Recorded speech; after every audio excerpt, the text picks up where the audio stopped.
সবাই মনে করে হয়তো আমার জীবন খুব বোরিং, কিন্তু আজ চলুন আপনাদেরকে সকাল 7টা থেকে সন্ধে 7টা অবধি পুরো 12 ঘন্টা আমার সাথে রাখবো আর দেখাবো আমার সারাটা দিন ঠিক কিভাবে কাটে।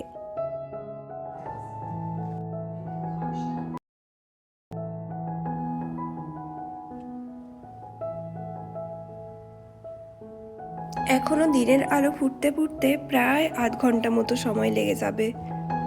সকাল 7টা, শহরের কোলাহল শুরু হওয়ার আগে আমার পৃথিবীটা ঠিক এরকম শান্ত থাকে। আপনারা কি জানেন, প্রায় 99% মানুষ এই ব্রাশ করার সময়টাতে দিনের সবচেয়ে ভালো আইডিয়াগুলো পায় কিভাবে সে তার দিনটা কাটাবে। যেমন আজ আমি পেলাম, আজকের 12 ঘন্টা আমি কিভাবে কাটাবো সেটা হয়তো আপনারা দেখলে অবাক হবেন। ব্যাস, এর পরবর্তী 12 ঘন্টা আমি আপনাদের চোখের সামনেই থাকবো। সকালটা শুরু করলাম এরম একটা পিসফুল মিউজিক দিয়ে। সকালে আর আমি আলাদা করে ফেস ওয়াশ করি না, জাস্ট নর্মাল এই সেটাফিলের ক্রিমটা লাগিয়ে নিই। আর এখন যেহেতু শীতকাল, তাই একটু লিপ বাম না লাগালে ঠোঁটের আর রক্ষে নেই। আগের দিন যে সমস্ত ভিডিওগুলো আপলোড করেছি সেই সমস্ত ভিডিওর কমেন্টের রিপ্লাই দেওয়া থেকে শুরু করে নতুন ভিডিওর এডিট সমস্ত কিছু কাজই আমি এই সময়টাতেই করে থাকি। এখন সকাল 8টা, এই ল্যাপটপের স্ক্রিনের সামনেই কাটে আমার দিনের অনেকটা সময়। যেহেতু বাইরে ভীষণ ঠান্ডা পড়েছে, তাই এখানে ঢাকা ছাড়া বসার কথা আমি ভাবতেই পারছি না। তাও যদিও হিটার চলছে, তার জন্যে লেপ ছাড়াই বসা গেল। এতটা সময় তো আর আপনাদেরকে দেখানো যায় না, তার জন্যে বেশ অনেকটাই কাজ আগিয়ে নিয়েছি। চলুন এরপরে যাই ব্রেকফাস্ট আনতে। এখন ঘড়িতে সময় সকাল 9টা। আজকে আমার ব্রেকফাস্টে আছে আলুর পরোটা, চিয়া সিড আর ওইদিকে একটা রাইস ওয়াফেল। চলুন তাহলে ব্রেকফাস্টটা এনজয় করি, আর এখন একটু টিভি দেখতে দেখতে সুন্দরভাবে ব্রেকফাস্ট করব আর এই সকালটাকে উপভোগ করব।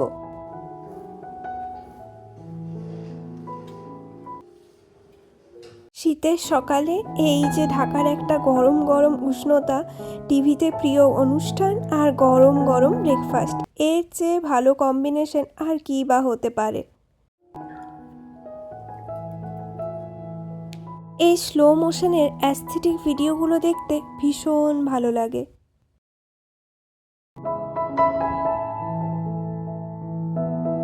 আজকে না ইচ্ছা আছে একটু মাথায় শ্যাম্পু করব, তার আগে কন্ডিশনার লাগিয়ে রাখবো অনেকটা সময়।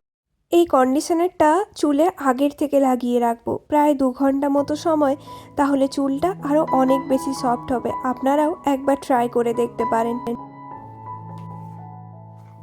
নেদারল্যান্ডসে আসার আগে আমি ট্রেসেমের শ্যাম্পু ইউজ করতাম আর কন্ডিশনারও সেম, কিন্তু এখানে আসার পর ওই ট্রেসেমের শ্যাম্পু ইউজ করে এত পরিমাণে চুল উঠছিল, তারপরে আমি ডাভে ফিরে যাই। ডাভ শ্যাম্পু ইউজ করার পর তাও খানিকটা পরিমাণে চুল ওঠা বন্ধ হয়েছে। আর এখন আমি ইউজ করছি মামা আর্থের একটা অনিয়ন শ্যাম্পু, যেটাও ভীষণই ভালো, তবে অনেকটা পরিমাণে ইউজ করতে হয়।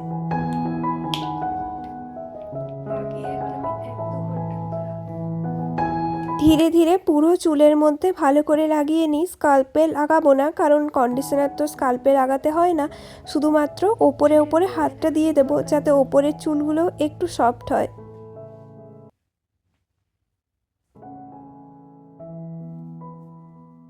2 ঘন্টা রেখে জাস্ট শ্যাম্পু করে নেব, তারপরে সোজা চলে আসবো লাঞ্চ করতে। আর আজকে আমার লাঞ্চ মেনুতে আছে মিক্সড ফ্রাইড রাইস, সাথে নিয়ে নিয়েছিলাম গ্রিক ইয়োগার্ট, যেটা ব্লুবেরি ফ্লেভারের, খেতে অনেকটা মিষ্টি মিষ্টি হয় আর ব্লুবেরির একটা ডিস্টিংক্ট ফ্লেভার থাকে। আর আজকে যেহেতু সেরম কোনো সবজি নেই, তাই স্যালাড কেটে নিয়েছি, শসা, গাজর আর এক টুকরো লেবু নিয়েছি।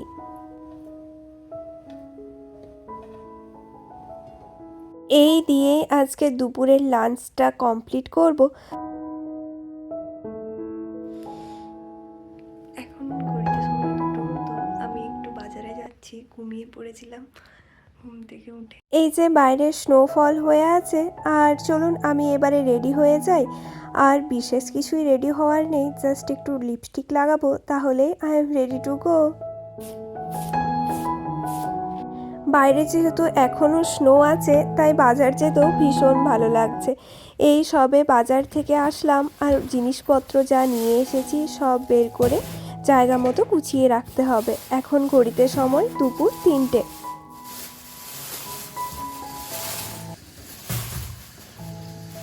আজকে সুপার মার্কেটে না গিয়ে ফার্মার্স মার্কেটে গিয়েছিলাম, তাই এত টাটকা শাকসবজি পেয়েছি। প্যাকেটের খাবার খেয়ে খেয়ে এই টাটকা শাকসবজিগুলি দেখলেও যেন মন ভালো হয়ে যায়। আর এগুলো যেহেতু একদম ফার্মার্সদের কাছ থেকে নিয়ে আসি আমরা, মানে নেদারল্যান্ডসের কৃষকরা যে সমস্ত জিনিসপত্র চাষ করে, তো এগুলো অনেক বেশি অর্গানিক হয়। আজকে আমি নিয়ে এসেছি আদা, গাজর, আলু, পেঁয়াজ, লেবু, ক্রোসেন্ট, দুধ, আর এইদিকে আছে ডাস্টবিন ফেলার জন্যে 2টো প্লাস্টিক। এগুলো গুছিয়ে রাখা এখন এক বিরাট বড় কাজ। বাজার থেকে এসে সমস্ত জিনিসপত্র গুছিয়ে বাগিয়ে এই ফল নিয়ে বসলাম। এখন বাড়িতে কল করার সময়, বাড়িতে ফোন করব।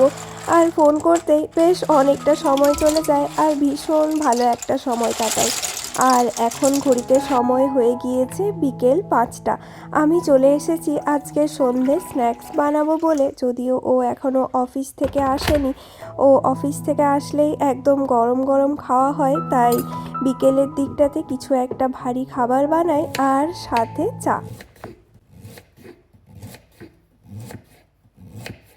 আজকে পাস্তাটা বেশ অনেক রকমের সবজি দিয়েই বানাবো। এটা আমার বেশ একটা সিগনেচার রেসিপিই বলতে পারেন। আজকে না আর সাধারণ কিছু না খেয়ে স্পাইসি কিছু ট্রাই করতে ইচ্ছে করলো। আজকের মেনুতে আমি যেটা বানাচ্ছি সেটা আমার সিগনেচার পাস্তা, যা খেলে আপনারও শীতের সন্ধে জমে যাবে।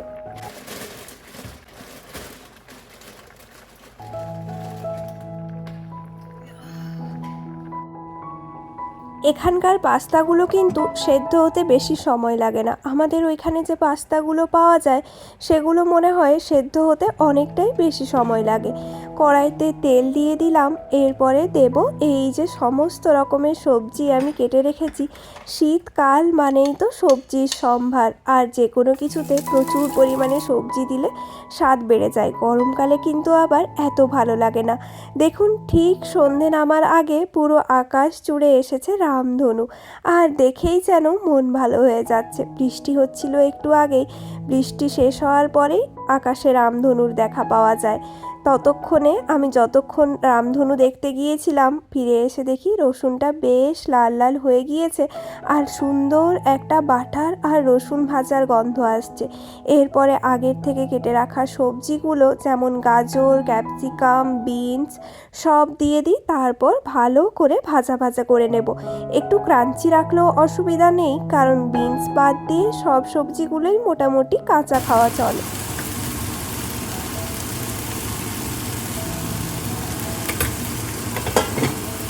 এক এক করে মশলাগুলো দিয়ে দিলাম, আরও খানিকটা সময় চলুন ভাজি।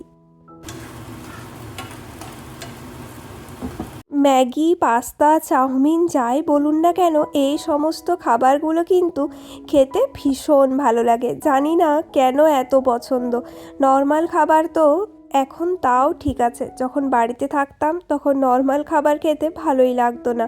এখন যেহেতু এতটা দূরে এসেছি, তাই মাঝে মধ্যে ইচ্ছে হয় পটল, ঝিঙে, আলু এই সমস্ত কিছু খাওয়ার।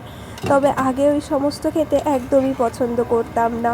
চলুন, এরপরে আমার মশলা তো ভাজা হয়ে গিয়েছে, ওইদিকে যে পাস্তাটা সেদ্ধ হয়েছিল সেটা দিয়ে দিই।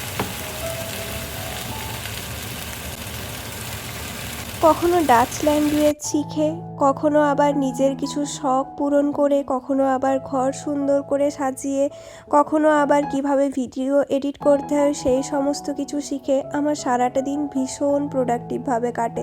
আমি বুঝতেই পারি না আমার দিন কিভাবে পুরোটা পার হয়ে যায়। এরমভাবেই আজকের 12টা ঘন্টা আমি আপনাদের সাথে শেয়ার করলাম। অবশ্যই আপনারা পুরো ভিডিওটা দেখে কমেন্ট করে জানাবেন আমার এই দিন আপনাদের কেমন লাগলো। যদি ভালো লাগে তাহলে প্লিজ একটা লাইক কমেন্ট শেয়ার করে দেবেন। দেখা হবে পরের নতুন একটি ভিডিওতে।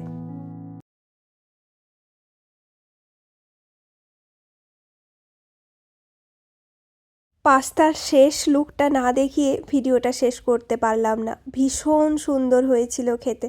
আমি তো ভয়েস ওভারটা পরে দিচ্ছি, তবে আমি খেয়েছিলাম। ভীষণ আকর্ষণীয় একটা খাবার, অবশ্যই ট্রাই করবেন।